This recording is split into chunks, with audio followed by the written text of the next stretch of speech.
तो बच्चों, स्वागत है आप सबका ऑनलाइन गुरु में। हमने इसके पहले वीडियो देखा भाषा विकास, जिसमें हमने पहली जो भाषा विकास की अवस्था है, शैशवावस्था, वो हमने देखा। अब हम इस वीडियो में बालक के विकास के यानी कि भाषा विकास की दूसरी अवस्था है बाल्यावस्था में भाषा विकास, लैंग्वेज डेवलपमेंट ड्यूरिंग चाइल्डहुड। यानी कि बाल्यावस्था में बालक के भाषा का विकास किस प्रकार हम देखते हैं, किस प्रकार से बालक का भाषा का विकास होता है। तो खास करके बाल्यावस्था में हम ये कह सकते हैं कि इस अवस्था में शैशवावस्था की अपेक्षा इस अवस्था में भाषा का विकास तीव्र गति से होता है। क्यों होता है? क्योंकि बालक जो है उसका नॉलेज एज के साथ धीरे धीरे बढ़ता जाता है, यानी इम्प्रूव होता जाता है, डेवलप होता जाता है। तो इसलिए शैशवावस्था की अपेक्षा बाल्यावस्था में बालक के भाषा का विकास तीव्र गति से होता है। आगे हम देखें कि बालक शब्द के साथ साथ वाक्य निर्माण करना भी सीख जाता है। यानी कि जो भाषा का विकास है तीव्र गति से किस प्रकार हुआ कि वो शब्द तो बनाना सीख जाता है, शब्द के साथ साथ वाक्य भी बनाना शुरू कर देता है, यानी वाक्यों का निर्माण करना भी शुरू कर देता है। तो यहाँ पर क्या है, और उसमें क्या है, दक्ष भी हो जाता है। अगर आप कहेंगे कि ठीक है बच्चों ये सेंटेंस बनाओ, तो वो आसानी से वो सेंटेंस तैयार कर देगा। इवन शब्द के साथ साथ वाक्य का निर्माण भी आसानी से कर लेता है, यानी उसमें वो एक्सपर्ट हो जाता है, हम ये कह सकते हैं। दूसरी चीज़ है कि बाल्यावस्था में बालक की तुलना में बालिका का भाषा विकास तीव्र गति से होता है। यहाँ पर क्या है कि हमने देखा ना कि जो बाल्यावस्था है उसमें वैसे भी हमने आप दोनों ने देखा है, यहाँ पर बाल्यावस्था में भी बालक की, ठीक है, यहाँ पर की है बच्चों, बालक की तुलना में बालिकाओं का भाषा विकास तीव्र गति से होता है। जैसा कि हमने पिछले वीडियो में भी कहा है कि आपने भी महसूस किया, हमने भी महसूस किया कि जो बालिकाएं हैं वो बालक की अपेक्षा ज़्यादा तेज़ होती है। इसका रीज़न क्या है? वैज्ञानिकों का भी मानना है कि कुछ समय तक बालिकाएं तेज चलती है और बालक पीछे रहते हैं, उसके पश्चात बालिकाएं थोड़ा स्लो हो जाती है और बालक तेज चलते हैं। तो यहाँ पर जो पहली जो प्रक्रिया है, यहाँ पर बालक की अपेक्षा बालिकाएं तेज होती। किस में? जैसे हमने कहा ना कि वो जल्दी चलना शुरू कर देती है, जल्दी बोलना शुरू कर देती है, चंचल भी ज़्यादा होती हैं वो बालक की अपेक्षा। तो यहाँ पर भी ठीक यही लागू होता है कि बाल्यावस्था में भी बालक की तुलना में बालिकाएं अधिक विकास जो है वो तीव्र गति से होता है।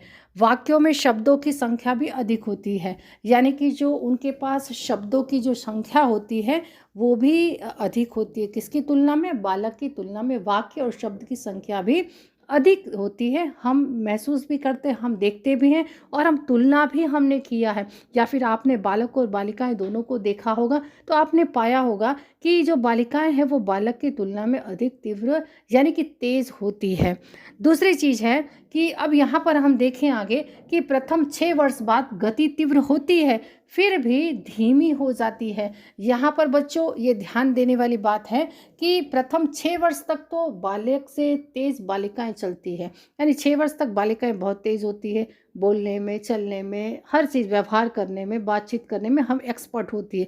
लेकिन उसके बाद यहाँ पर है कि 6 वर्ष बाद गति तीव्र होती है, फिर भी धीमी हो जाती है। आप कहेंगे मैम एक तरफ तो आप कह रही है कि गति तीव्र होती है, फिर दूसरी तरफ आप कह रही है कि जो गति है वो धीमी हो जाती है, तो ऐसा क्यों होता? उसका भी एक बेटा रीज़न है। उसका रीज़न क्या है कि इस पर घर, विद्यालय, समूह के साथी, परिवार की सामाजिक आर्थिक स्थिति तथा उचित निर्देश का प्रभाव पड़ता है। इवन आज भी हम देखते हैं कि हमारे समाज में जो बालिकाएं हैं उनको रहन सहन, कैसे बोलना चाहिए, कैसे रहना चाहिए, कैसे व्यवहार करना चाहिए, ये सारी चीज़ें बताई जाती। किसकी अपेक्षा?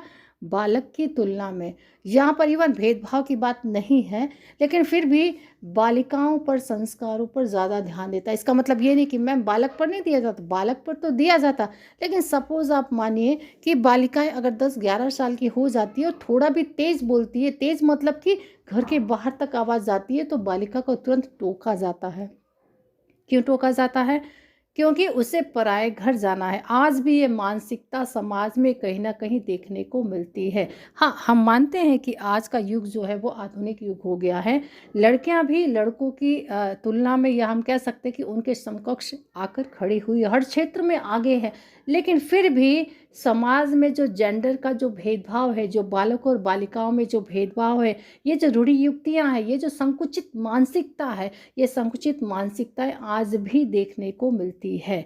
तो इसी संकुचित मानसिकता के कारण जो उन्हें टोका टोकी किया जाता है या फिर उन्हें जो रोका जाता है, तो इसके कारण वो तेज तो होती है लेकिन फिर भी उन्हें स्लो होना पड़ता है। यहाँ पर इससे रिलेटेड है, फिर भी धीमी हो जाती है।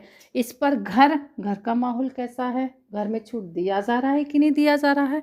दूसरी चीज़ है विद्यालय का वातावरण किस प्रकार का है। उसके बाद है समूह के साथी, परिवार की, अगर समूह के साथी उस तरह के एक्टिव है, तेज़ है, तो बालिकाएं भी उतनी ही तेज़ होती है। इसका बहुत हद तक जब आगे जो गति का प्रभाव है, या हम कह सकते हैं जो गति है, उसका प्रभाव घर, विद्यालय, समूह के साथी, परिवार की सामाजिक और आर्थिक स्थिति तथा उचित निर्देश का प्रभाव पड़ता है। दूसरी तरफ है बालक के शब्द भंडार पर वंशानुक्रम एवं वातावरण दोनों का प्रभाव पड़ता है। हम यहाँ कह सकते हैं कि बालक पर अगर प्रभाव पड़ता है शब्दों का, तो यहाँ पर वातावरण की भी भूमिका महत्वपूर्ण होती है। और दूसरी चीज़ है वंशानुक्रम भी होता है, माता पिता से जो हमें मिलता है कहीं ना कहीं वो भी डिपेंड करता है, और वातावरण का भी प्रभाव पड़ता है। हम फिर वही बात उठाएंगे कि हमने आपसे कहा था कि एक बच्चा 8 साल का, लेकिन वो बराबर बोल भी नहीं पा रहा था। इसका मतलब है कि उसे उस प्रकार का वातावरण नहीं मिला। बालक को जितना विस्तृत वातावरण मिलेगा, जितना अधिक वातावरण मिलेगा, जितना अधिक सामाजिकरण की प्रक्रिया होगी, जितने अधिक व्यक्ति से बालक बातचीत करेगा, उतना ही ज़्यादा उसका भाषा का विकास होगा। तो यहाँ पर क्या है कि दोनों का है प्रभाव पड़ता है। वातावरण जितना विस्तृत, शब्द भंडार भी उतना ही विस्तृत होगा। बालक जितना ज़्यादा है, वातावरण किस प्रकार का, अगर विस्तृत वातावरण मिलेगा, व्यापक प्रमाण में मिलेगा, तो बालक का शब्द भंडार भी अधिक होगा। इसलिए कहा जाता है कि संयुक्त परिवार में जब बालक रहता है तो बालक बहुत आसानी से और बहुत ज़्यादा शब्दों को ग्रहण कर लेता है और बोलना शुरू करता है जल्दी से। क्यों? क्योंकि बालक का दिमाग तो कोरा कागज़ है, और सिखाना किसे, हमें और आपको सिखाना। लेकिन माता पिता अगर व्यस्त हैं तो बालक को सिखाएगा कौन? संयुक्त परिवार में जो भी हैं वो सब बालक को जो चीज़ें, जो बातचीत करते हैं, वो सारी चीज़ों से बालक सीखता है, और वैसे ही धीरे धीरे मिलकर एक शब्द भंडार का निर्माण होता है। तो कहीं ना कहीं वातावरण का महत्वपूर्ण भी योगदान है, दूसरा वंशानुक्रम का भी योगदान है। तो बच्चों, यहाँ पर हमने देखा कि बाल्यावस्था में भाषा का विकास किस प्रकार से होता है। अब हम आगे की वीडियो, आगे का जो टॉपिक है तीसरा, वो हम नेक्स्ट वीडियो में देखेंगे। तो बच्चों, थैंक यू।